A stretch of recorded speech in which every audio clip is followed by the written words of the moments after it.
So over here on my timeline, you can see that I have an edited video, and if I were to press the space bar, then this is what you see.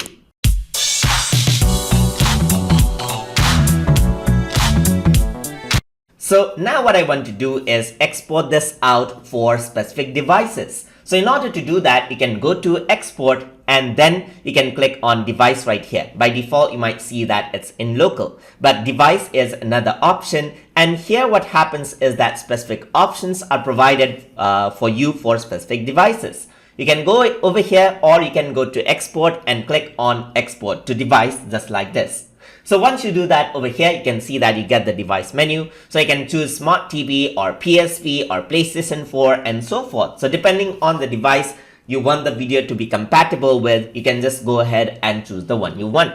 So let's say, for example, I want to export this for iPhone. So I simply select that. So the resolution is selected for it, but you can go to settings to change out like specific resolution. You can go ahead and change around the encoder. So iPhone supports MP4 videos, so you can go ahead and choose S.264 or MP4. You can change around the resolution to be up to 4K, or you can hit around with custom resolution over here as well. You can go around and choose the frame rate. These are the supported frame rates, and you can change around the quality of the video as well.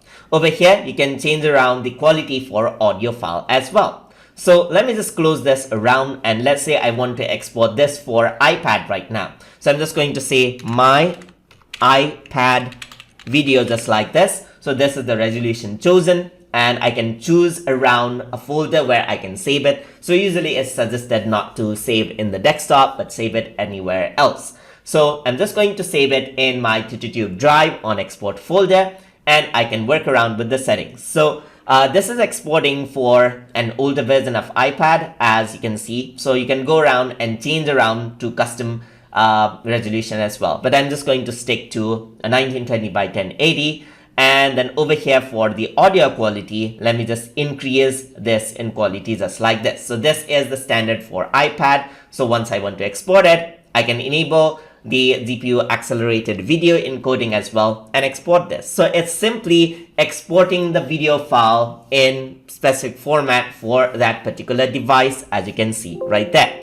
And if you were to click on find target, and there you go. So this is the video that we exported previously, and this one is another one. You can see that it is smaller in file size. This is 26 MB. This is 10.8 because it's meant for a smaller device, and it is much more lower quality, but it does not matter because that is what iPad can actually display. So I'm just going to click on export right here. Another option I'm going to go with is PSP, so which is of a smaller resolution. So I'm just going to say my PSP video just like this. And as with any other exporting option, you can go on to setting and choose the things that you want. So PSP only supports MJPZ. As you can see, you can go around and then choose around different settings, just like that. So this is what PSP supports, and you can go around, increase the audio quality, as you can see right here. So that's it. So nothing else is there to change in case of PSP. So simply enable GPU accelerated video encoding and hit export, and this is what happens. You can see that it is much more smaller in size because like it's meant for PSP. So once it exports it out, I'm just going to go to find target, and then it'll open up that particular folder right here just like this, and you can see that this is